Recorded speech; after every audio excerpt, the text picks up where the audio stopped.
Hello, everybody. Welcome to WI8. We're looking at casinos and gaming and the big effects they have for Wisconsin Indians.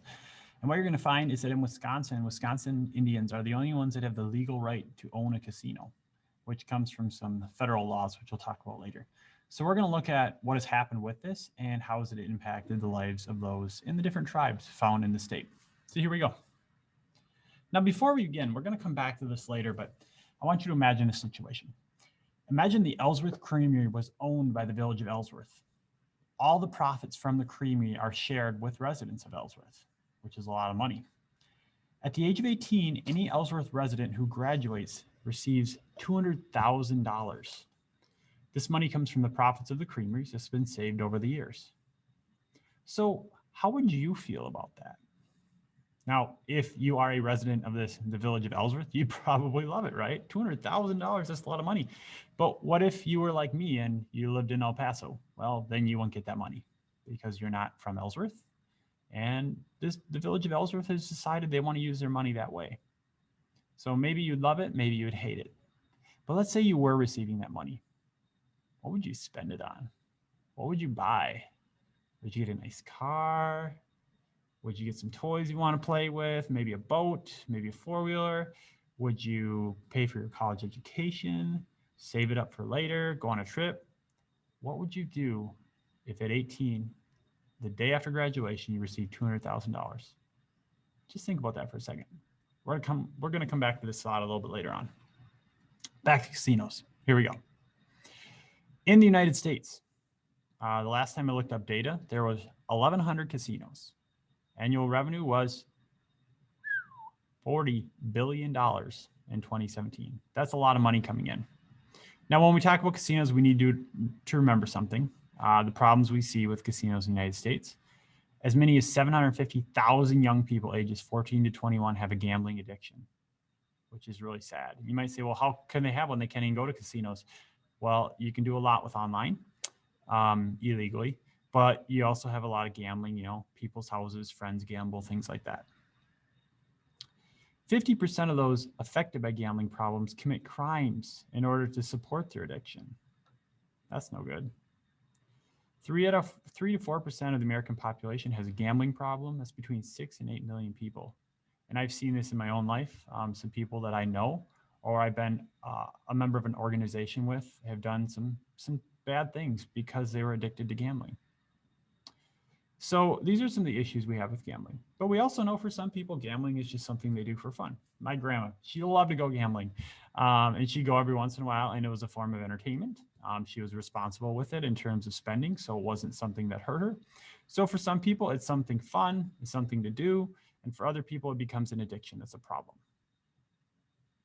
Well, here's why we're talking about it. In 1987, Wisconsin voters approved of a state lottery. So they went to the polls, they had to vote. Do you want Wisconsin to have its own state lottery? They voted yes.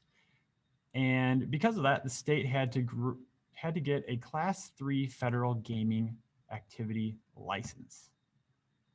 Why are we talking about this? How does this impact Wisconsin Indians? Immensely. Here's why. Whenever a state has a Class 3 gaming license, federal law requires that the state of Wisconsin and other states allow American Indians to have a casino on that land if they want to. So all of a sudden in 1987, we have this situation. Wisconsin Indian nations, for the first time, have the right to have a casino on their land. And let's think about this. What do we know about these groups? Well, they've had a hard time with land. They've had difficulties, getting acclimated to American culture. They haven't necessarily wanted to. And there's a lot of poverty. And all of a sudden you're told that you can make a casino on your land. There's a good chance for some change there. So what happens? Well, a lot of them create casinos. Not surprisingly. The closest one to us is in St. Croix here, but we see them throughout the entire state in various different areas with various different tribes making these casinos. So what determines success? Which ones do you think are more successful? Well, like with business, it comes down to location. And if you look at your map, you're going to see certain locations are going to be more profitable than others, ones that are near large cities. So we'll look at that in a second here. So why did they decide to create casinos? Well, here's what we have. Excuse me, let me move here. Casinos and bingo provide Wisconsin Indian tribes important funds that are used to create jobs, new businesses, purchase land that was lost, invest in their community, and build schools and colleges.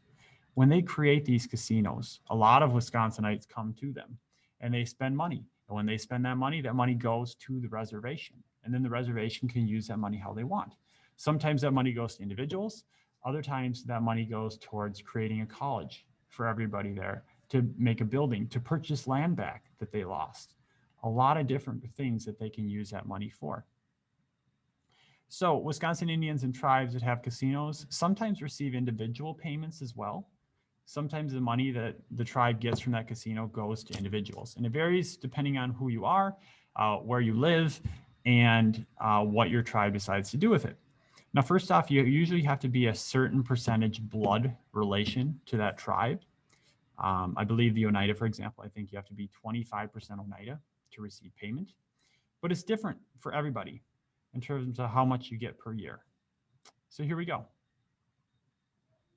The Menominee, what do you think? Look at their location. What do you think they get?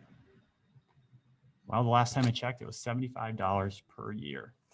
So not much. So they're probably putting a lot more money into these other elements to help the community. The Oneida, $17.45 per year. We're going to watch a video on them though, and you're going to see that that doesn't necessarily what happens to you when you're younger. When you're 18, you're going to have some big shifts if you're in Oneida. And the Potawatomi, $80,000 per year. Look at its location, right? Bell, Milwaukee. So because so many people go there, Potawatomi have a lot of money flowing in, and those that are part of that tribe have a lot of money they receive as part of the profits from that casino. And now people will say different things about whether this is fair or whether it's not, but the reality is the federal government made a law saying that if you have a Class 3 license in a state, you can have a casino on American Indian land. So they did that. And they've decided, hey, we're going to give some of this money back to our people. Is it totally illegal? Absolutely. Do they have every right to do it? Yes. Are people going to be jealous about it? Yes. But that's what they've decided. If citizens in Ellsworth have decided that they want to put their money together for something and split it up, they could do that too. These nations decided that, and that's how the money's being used.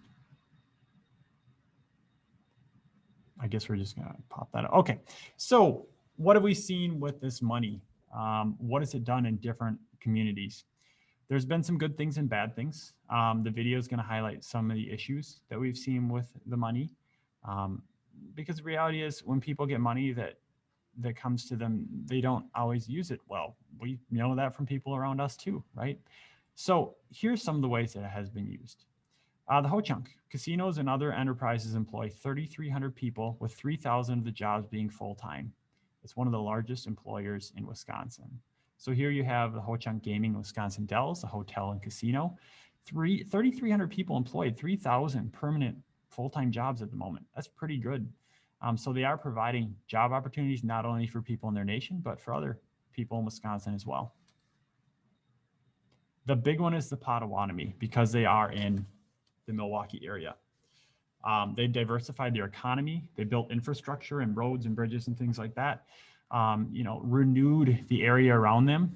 They employ around 3,000 people, and they use their money in a lot of ways. It's not only cash payments to people. They have a 70-acre park. They've helped Milwaukee County to work on their roads and to reduce tax burden on others because they provide a lot of taxes to the state. They have an investment capital group that provides opportunities for companies. They built their own K-8 school in Franklin, Wisconsin. They provide tuition-free education to 350 students from 15 different tribes, which is great. And they can focus on how they want to treat their own customs and culture within schools. They have a lot of other groups that they donate to. Miracle on Canal Street has raised $10.5 million. The Potawatomi Foundation has sent $30 million to different nonprofits in the area. So a lot of money flowing to the government, to individuals, to the community, to businesses, all because of these casinos. And so that money has been shared in a lot of different ways. The Oneida, our third group, they have created a 10,000-acre farm, which you can see part of it here, that focuses on sustainability and working with the environment. They're one of the county's biggest employers in Brown County with 3,000 people working for them. 40% are non-Indian. So it's very important for that community because that's a lot of jobs for people that may not have them otherwise. They repurchased 22,000 acres, about a third of their original reservation land. And so they want to continue to do that. And so one interesting thing is, you know, Wisconsin Indians feel like the land has been taken away from them. But now because the government's given them the right to have these casinos, they're starting to purchase that land back, which has been very beneficial for them. So this is the basics we have for Wisconsin Indians and casinos. I'll show you one other document you'll be working with. So let me see if I can get out of this. Perfect. All right, you're going to be working with this document here as well. And I have a worksheet here, Wisconsin Indian 8, Wisconsin Indian Casino Assignments. And I'm giving you some statements here, and you're going to use information from the tables in the other document to answer these questions. And then you'll watch a video and complete the worksheet based on all the information you've learned about casinos. So you're going to find that there's 4 different charts. Each chart tells you a little bit different about the finances of these casinos, where they are, how much money they pay to the government. And then you have this video down here, which is really fascinating. It is 16 minutes, and it talks a lot about the Ho-Chunk and how at the age of 18, they received $200,000, like our Creamery scenario. And what are they seeing happening with that money? How does that impact these newly graduated 18-year-olds, and what decisions do they make with it? So you will look at the charts, watch the video, and then you can complete assignment 8. If you have any questions, let me know, and we'll go from there. Have a great day, everybody.